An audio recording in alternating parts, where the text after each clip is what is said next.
For those who've been watching for a bit or who may not know, I take video ideas from the comments for any runs under my videos that you guys might want to see. I mainly try to find unique challenges that I have not seen done before by any other YouTubers, big or small. That's the main reason why my first Dark Souls challenge was beating Dark Souls Remastered as the Deprived. And speaking of that run, a person by the name of Leandro Gavito, and I'm sorry if I butchered that name, left a comment proposing the question, can you beat Dark Souls Remastered with only boss souls? How this challenge will work is, if you weren't paying attention, only using the souls I gained from bosses to buy, upgrade, and level up. I'm allowed to pick up souls from enemies, but I'm not allowed to use them whatsoever. I am allowing myself to pick up items off of enemies such as crafting materials, consumables, and most importantly, weapons. But if I were to buy items to upgrade my weapons, recover ailments, or to progress like the Crest of Artorias, that will need to come out of the limited souls I have. No exceptions. I will also have a counter for all the souls I'm allowed to use at the current moment, and I'll even display one that shows all the souls I have lost throughout the playthrough. Finally, I am specifically allowing myself to get souls from the bosses featured in the Dark Souls wiki. If there's bosses that show up later as regular enemies, I am not allowing myself to get souls from them either. It's time to finally see how much souls is required to beat this game, so, with all that out of the way, let's get to soul reaping. Starting out, and my idea for character creation is simple. Find someone who has a simple weapon, good stats, and also decent armor. For that reason, I went with the bandit class. He starts with a battle axe and a shield with pretty decent low-weight armor. Not only that, his stats and strength are pretty good, and strength is my favorite stat to level. I, of course, also take the Master Key as my starting gift and get sent to the Undead Asylum. I free myself from my prison and head to the first bonfire. As of all my new game runs, I run past the Asylum Demon and get access to my weapons and equipment. When I do, I give the friendly knight the sweet embrace of death and get the Estus Flask and the key. I try to see if I can skip any of the enemies nearby because, I wouldn't be needing their souls, but I wasn't able to do it because I'm too fat. Once I was forced to clear out the fauna, I start the fight against the Asylum Demon, which doesn't take too long. The plunging attack I did to the Asylum Demon did half its health, and that's basically all it took. Just a few more swings for it to get out of my way. And with that, we have our first few souls of the run, at a grand total of 2,000. Once that was done, I opened the door, ran up the stairs, got grabbed by a giant bird, and got whisked to Firelink Shrine. I'm allowing myself to use items that I pick up from around the area, so with that I obviously was able to pick up the humanity nearby. I can't level up at the current moment because of my lack of direction I'm suffering from, and to rectify this, I try to seek out one of the main pieces of my build, the Grass Crest Shield. If you don't know about the Grass Crest Shield, it gives you an increase to your stamina regeneration, which will obviously be a great addition to my strength-focused build. But if I were to get it, I would have to go through the Taurus Demon to even get close to it, right? But if you take the alternate path with the use of my Master Key, we can simply just go through the Valley of Drakes and end up in the Darkroot Basin. Fortunately, to get the Grass Crest Shield, we also have to go beat up a Black Knight, and it's been a while since I've used the Battle Axe, so I forgot the moveset that it offers. And with that, I suffer my first death. Thankfully, since my souls are right there, all I have to do is just waltz over and pick them straight back up. If you've seen my Deprived run, this might look familiar, but if you haven't, I'm purposely baiting the Black Knight into charging straight into me. Once he does, I can back up and allow him to be completely open for me to swing at. This is because the AI backtracks when you get near to this bonfire specifically, for whatever reason. Once I finally get a good rhythm, I can finally put the knight down for a dirt nap. When I finally do, I actually got lucky enough to get one of his drops, the Black Knight Halberd. I have never used this weapon in my entire life, mainly because whenever I do actually get it, it's always at the end of the game when I have to run up to Gwen. I decided from here on that I should probably start building around this weapon to see if I can actually get use of it. So, with that in mind, I go and retrieve the Grass Crest Shield and make my way back to Undead Parish. On the way, I find one of those loot bugs, and when I kill it, I get 2 Twinkling Titanite. Now this game is basically just begging me to use this weapon. Once I get back up, passing the piece of shit that is the Titanite Demon, I speak with Andre and see how much upgrading the Black Knight Halberd will send me back. After lighting up the bonfire, I go to the church where I can finally unlock the shortcut to Firelink Shrine. When I do, I take the time to beat the shit out of the giant knight dude for the Firekeeper soul he's guarding. And after that, I head back to the Firelink Shrine to level up. I'm telling you right now, a lot of my footage is just me sitting down trying to figure out how much souls I need to use. It's riveting, isn't it? Right now, I try to go and get more strength levels, which leaves my soul counter to 335. Once I retrieve that, I finally go to the effort of backtracking to the bridge. It was a long and arduous process that was almost worthless, That is, until I remembered I can just skip the dragon showing up by not triggering him. How so? When you initially enter the area for the first time, the dragon jumps out and roars. But if you take the shortcut, he never shows up. With that, you can just basically avoid him throughout your entire run. If you do what I did, of course. After I grabbed the gold pine resin and somehow avoid all the enemies, I made my way to the Taurus demon fight. Before I trigger him, I go and kill all the enemies above so I won't have to deal with them when the fight starts. Once I finally slay them, I go down the ladder, run back after he notices me, enhance my weapon with the pine resin, and drop attack him. This does just the stupidest amount of damage to him, and it doesn't take any longer for me to whack him to death. For my trebles, I gain a few items and 3,000 souls, putting me up at 3,535 souls in total. As soon as I get the souls, I immediately teleport back to Firelink Shrine to obtain more levels. I put all the points I have available into dexterity, leaving my soul counter at only 398 souls remaining. After I finish up, I make my way to New Londo ruins for specifically one thing, another Firekeeper soul. I was somehow able to get past everybody without getting completely wrecked by the ghosts, and once I finally returned back, I gave it to the Firekeeper in Firelink Shrine. I then make my way to one of the major fights in the game, the Bell Gargoyles. On my way, I get completely humbled by the NPCs and remember the reason why I play this part slow. Attempt number 2, and I just got hit with the worst bit of luck ever. I was hit by a random person, setting me up to get hit by multiple others, and when I fell down, the Balder Knights were waiting for me. I attempted to flee, but then I got blasted by the sorcerer above. That was some Wonder View types of misfortune. Attempt number 3, and who would have thought that staying back and thinning at numbers slowly would have actually worked out? Clearly not me. Anyways, I get past and start to fight against the Bell Gargoyles.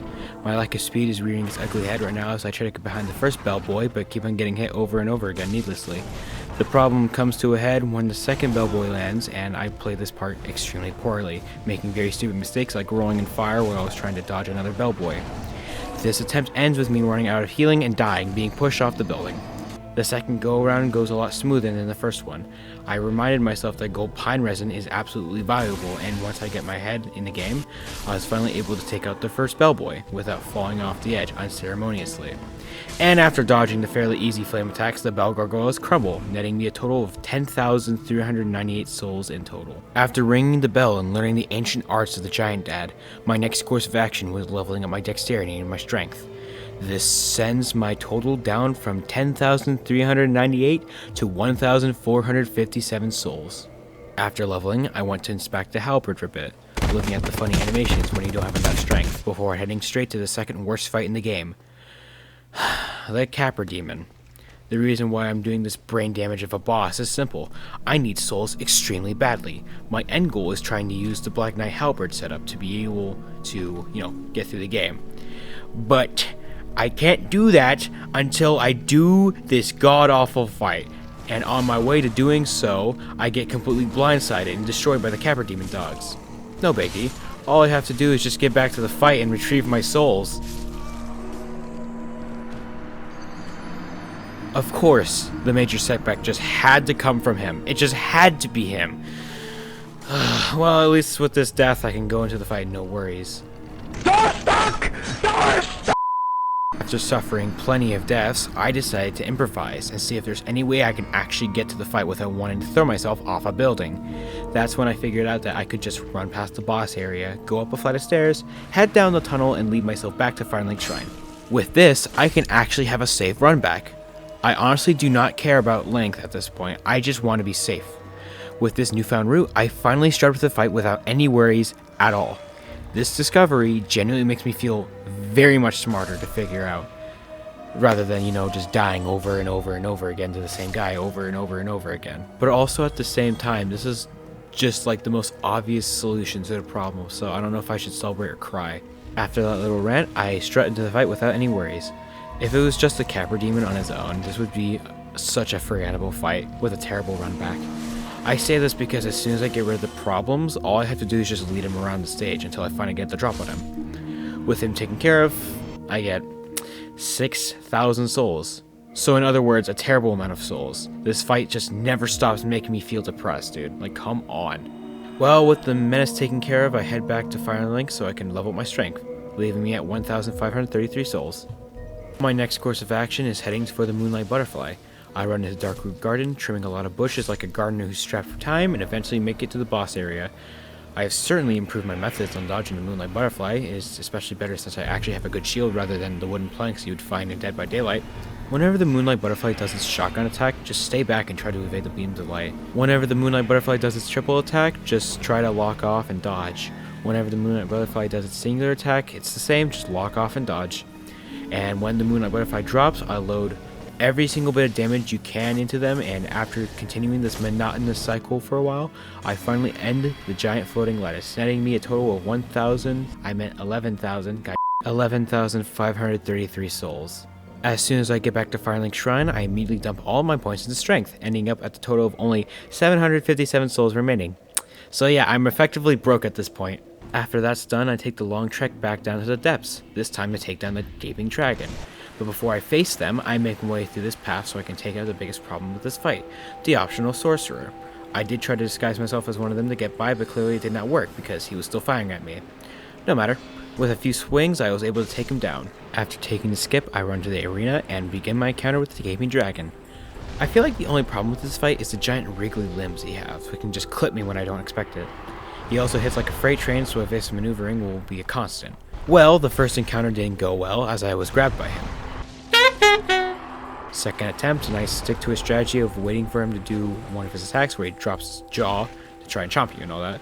And when he does, I make sure to start whacking at his head. When he finishes the animation, he starts running forward, so I always dart behind him to stack on the damage. And with the strategy, I was able to take him out fairly quickly, actually. And now my souls sit at a very comfortable 25,757.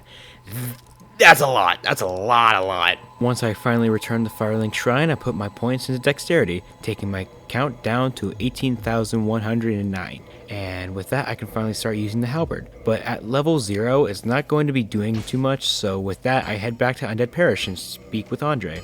Since I got those 2 Twinkling Titanite pieces, I can give those to Andre and I can upgrade my weapon 2 times. This, of course, costs souls, leaving my new total down to 14,109. With my new upgrades in place, I go and test out my strength against the Titanite demon. And it wasn't even close. The damage output is absolutely insanity. But the best part is truly the speed. This is a strength-focused weapon that moves at the speed of a dragonfly. This is my first true taste of the weapon, and I love it. And I'll be able to satisfy my lust for combat soon. For right now, I need to find some new rings that I could possibly tip the scales in my favor. Now, where can I find such a ring? It's truly such a mystery. Oh, I know. Even though I killed Lothric for his ring, I decided to skip it for now as I head back to the New Londo ruins past the Valley of Drakes, straight into Blighttown. I descend my way down to the very bottom, making sure I avoid all of the bloodsuckers and fire spitters. When I reach the bottom, I make my way to the next bonfire and run straight towards Quaelag's arena. My first attempt, and I was doing a crazy amount of damage to Quaelag. Unfortunately, Quaelag must have taken inspiration from a Roomba because she was somehow able to turn while standing completely still, leading to my death with a giant sword through my chest. Thankfully, on the next attempt, she didn't pull any weird movement like that, and with my own movement, I was able to evade her attacks and finally reduce her to ashes.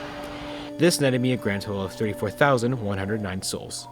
I don't want to make it seem like I'm speeding through these fights, but genuinely, the halberd is absolutely insane. So, there's not really much footage for me to actually go over when I'm just decimating the bosses at record pace.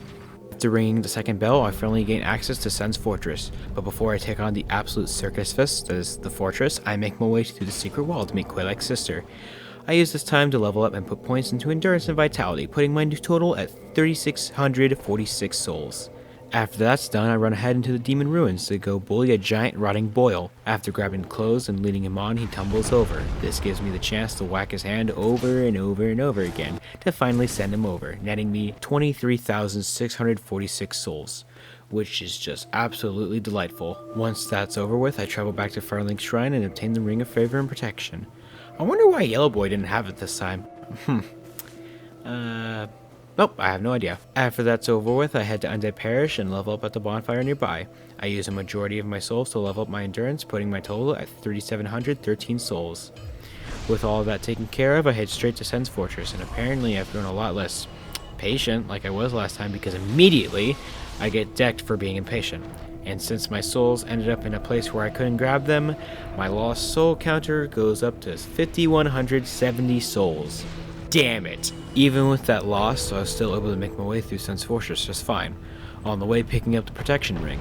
After finally scaling to the top and grabbing the secret bonfire, I make my way to the very end, where I go face to face with the iron golem. I don't bother taking out the giant behind me because he never really becomes an issue, like, at all. Speaking of, I spend the first half of the fight just luring him into place. Then all I have to do is just go behind him, whack him a few times because this weapon can just lay on the damage, wait for him to stagger, do it a little bit more, and then finally send him over the edge. With that simple little maneuver, I net myself 40,000 souls. Before I make the trip to Anor Londo, I head back to the secret bonfire and level my vitality, leaving my new amount to 7,940 souls. Once that's finally taken care of, I get taken to Anor Londo, and after traveling for a bit, meeting some of the locals, I reach the bonfire and then take the elevator downwards. After taking that elevator, I head into the cathedral and try to get through this place without killing any of the cloaked people. Unfortunately, I am very bad at parrying, and just because of that, it led to my death after getting stabbed in the back with a throwing knife. It did lead to the cloaked person I was fighting to fall off, which was really nice. But second try and I exercised patience this time. And would you believe it, it worked just perfectly fine. Who would have thought? Not me apparently, because I just am a player that just can't stop making these mistakes apparently. After running near the entrance to the castle, turning right, running down the pillar and running up another pillar, I come face to face with the bowman. Because I hate them as much as they hate me, I immediately rush down the one on the right, and I was able to get close to him so he would just start pulling out his sword and start swiping at me. This would allow me to get one of the biggest strengths of the halberd shown. The fact the first attack is just an overhead swing. This saves you in tight situations, especially in corridors and tunnels. After being shown why this is the best weapon in the game, I head inside and kindle the bonfire. I venture around, ending some more people, and pick up some pretty good loot. The loot in question is both the Silver Knight armor set and the Havel set. These two are pretty great, and I'll get some use out of them later on in the run. But in the here and now, I head straight for my favorite fight in the game, Smo and Ornstein. And would you believe it, I actually had a harder time with this fight than I did during my Deprived run. Yeah, I'm being serious. I think it's mostly down to getting very unlucky with them when Smo decides to interject when I'm focusing Ornstein, turning me into a goddamn meat rocket, like always. Because of Smo's incisiveness to just screw me over, most of these attempts range from just getting completely unlucky to downright heartbreaking failures. I don't know what's up with me, but eventually I figured myself out, and thank God I did. I took Ornstein down in a few strikes, taking some damage from Smo in the process. Once Ornstein was flattened, I just had to make sure to play this safe so I didn't completely sell the fight. It has been a while since I fought Super Smo, so I did get hit a few times, but that wasn't too much of an issue since the big man is quite slow. I mainly just had to circle around the pillars, so if he were to do any attacks to close the distance, I could easily avoid them to get some hits in. Eventually, I found my opening and struck the Butterman down, netting me 50,000 souls. But that's not all. After remembering that I had the other souls on me, that total went up to 89,940 souls. I do mean boss souls, by the way, I don't mean normal souls. Once I took the cylindrical elevator, I lit the bonfire and leveled up my vitality, bringing the count back down to 28,721. After leveling, I walked to the big lady, yoinked the Lord Vessel, and skedaddled. I returned to Firelink Shrine, and after getting eaten by a big snake boy, I placed the Lord Vessel. As soon as I do that, I go back to Undead Parish to purchase the Crest of Artorias, bringing my total down to 8,721 souls. And with the crest, I head through Darkwood Basin, dodging everyone that tried to stand in my way and reaching the door. I head behind the tombstone to grab the Hornet Ring as always, and once that ring has been acquired, I start the fight against Sith. To be completely honest, the range the halberd provides allows me to hit Sith when I feel like I really shouldn't have. And because of the amazing damage the weapon does, it didn't really take long for me to beat him. All I had to do was just close in whenever I had the chance to and just wail on him. After euthanizing the dog, I obtained the Abyss Ring and my new total of 48,721 souls. With this newfound wealth, I immediately blew it all on endurance levels, setting my total back to 11,557 souls. After using all the souls I can, I'm making my way back to New Londo Ruins. I make sure to use a transient curse so I can harm the ghosts and make my way inside. If you aren't careful, they are easily able to swarm you, so just make sure you kill them as soon as you can. I get very far inside, nearly able to release the floodgates, but unfortunately for me, I just had to die in the most ridiculous way possible. Oh, brilliant! After slipping, I go and run back to the ruins. I must have gotten increasingly impatient, so I decided the best course of action was just to run, but this idea backfired tremendously because I immediately got swarmed and eventually died, losing all the souls I had, meaning the new total for lost souls is 16,727. Why do I do this to myself? Deciding that playing it slow was of course the best course of action, I finally got back to where I was before and I go up the ladder. I grabbed the key from the man, I went back down, but unfortunately for me it proved to be pretty difficult when you go through the ladder of 1,000 cuts. I was able to get my revenge, but I really should not have let that happen. Once I was freed from that torture, I took the jump, ran across the water, and pushed the lever to release the water. After a bit more running around, I put on the Abyss Ring and make my way to the 4 Kings fight. The first king took some difficulty to take down, mainly because of my, well, stupidity, but I was still out of damaging it, so that was good. The second king wasn't too hard, I actually started to learn the attacks a bit on them, but, not perfect. The third king did get grab off of me, but it wasn't anything fatal, so a few more whacks and he was down. The fourth king went down relatively smoothly, but for some reason another king spawned, so I went and smacked him 2 times and finally finished the fight, netting me 60,000 souls. Not only that, I also obtained the first of 4 Lord Souls. With the kings checkmated, I head to the Giant's Blacksmith in Anor Londo to do something I really should have done before. Buying Twinkling Titanite. After buying only 3, my souls went down to 36,000. And upgrading the weapon is pretty cheap though, so after 2 upgrades I get my weapon plus 4. Once I upgraded the weapon, I went to see how much I could spend on more Twinkling Titanite, and thankfully I just had enough to buy the rest of the Twinkling Titanite. Unfortunately for me, that also means I don't have enough souls to upgrade. I really should not have died to those ghosts. But, because of my new upgrades, I feel like now is a good time to head down to the Demon Ruins to progress to the next, and frankly worse, part of the game, the Bed of Chaos. As soon as I cleared the wall of its infestation, I grabbed the bonfire and started my fight against the next boss, the Fire Stage Demon. It's just a carbon copy of the Asylum Demon with a giant AoE blast on some of its moves. Just have to make sure you play extremely cautiously when he uses them. He also has moves that are ripped straight from the boss fight, but he don't have an AoE blast, so just rack up damage when he does those attacks. And after slaying the sage, I get myself 20k souls, which really sucks for late game, but whatever. After walking past his boss arena, I get to a new one. This one is home to the Centipede Demon. You basically just have to avoid his long range attacks from limbs that are also alive for some reason. That limb can also give you the orange charge ring, so that's interesting. I did not even know that. If you do kill the limb, just make sure you maintain your distance when he does his giant slam attack, and run in when you have the chance to take him down. After killing him, I get 40k souls, making my new total 60,000 souls once again. I explore further ahead with the help of the orange charred ring, of course, and make my way to the bonfire that allows me to get the closest spawn to the Bed of Chaos. But before I take on the Bed of Chaos, I head straight back to Andre and level up my halberd to max, plus 5. Once I do that, I level my endurance, taking the count to 30,585 souls.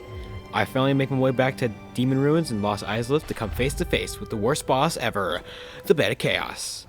I'm not gonna sugarcoat it, I died way too many times to this guy, which should make this next part not that much of a surprise. Once I unceremoniously die the first time because I failed to escape their massive sweeping attacks, I immediately get slapped on my way to the second one. This means that this fight made me lose double of what I currently lost, leaving my count to 47,312 souls lost. I deeply dislike this fight. It's such a massive stain on otherwise my favorite game in the entire series. I don't know what they were thinking with implementing this type of boss in Dark Souls. I feel like it was specifically made just to make you angry, which, if I'm taking it that way, that means this is the best boss in the entire series, because it literally makes me want to hurl my controller to West Virginia and crack the skull of a Appalachian monster. The only way I was able to beat this fight was just running and praying to God that I could just smack the Bed of Chaos before he was just smacking me into a pitfall. And since this fight is so horribly created, there must have been an intentional or unintentional failsafe, you never know with this fight, for anyone who just wanted this fight over already. If you die while getting one of the 2 sides of the boss, it will permanently be damaged throughout your attempts. This makes it so if you finally manage to take out one side, you would just have to focus on the next one if you were just to die again. Which you will be doing. A lot. Let me just skip to the part where I finally squished this bug. There. 60,000 souls. Get out of my sight. After slashing Quaylag's sister, I make my way back out and use this time to level up my strength, bringing my total of 14,679. After that's finally taken care of, I go down to the catacombs for 3 reasons. Number 1, to go and bully Baldy over here. Oh, hi. Oh. Number 2, to bully Pinwheel. And number 3, making my way to the next fight, which I have to go up against, Nito. It has been a while since I've actually went through this route, so it took me a while to actually find the bonfire. Once I finally stumbled upon it though, I made sure I was completely ready to face the Grave Lord. For some reason my mic was on during this segment, so if you hear any background noises, that's the only reason why. Anyways, the fight starts as usual, getting completely dumpstered by the long-range blade attacks that Nito uses.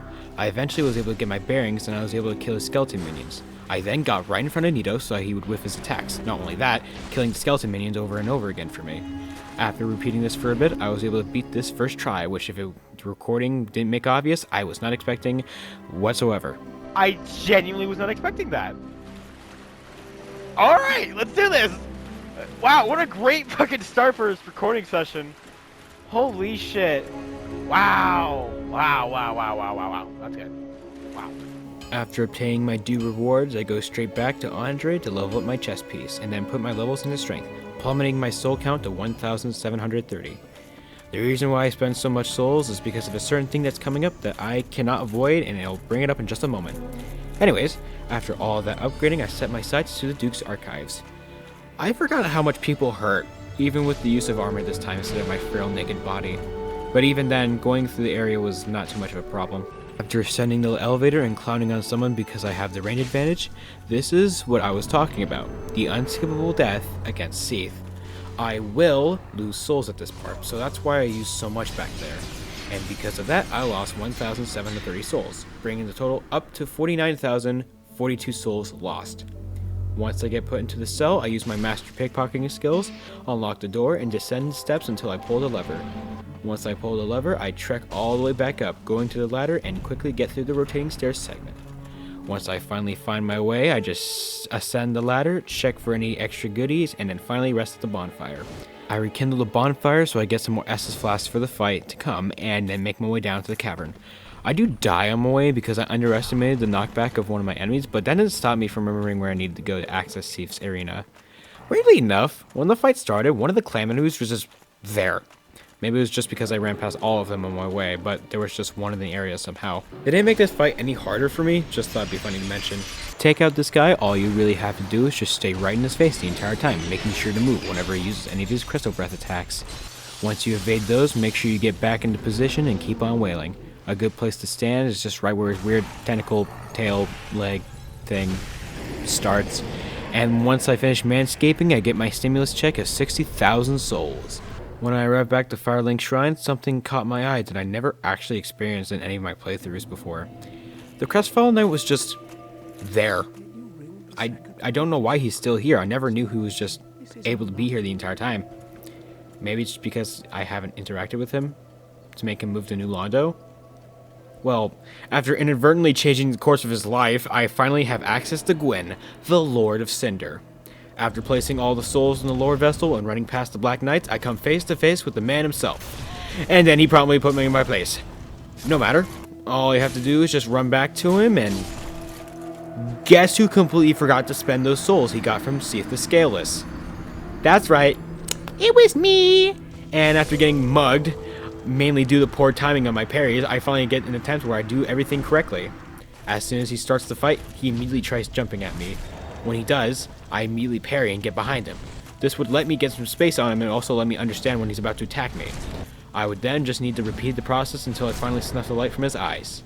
After showing off my cool OC known as Dad, please do not steal, I reaped the souls of Gwen and Sif, which led me to my total of 106,000 souls at the very, very end.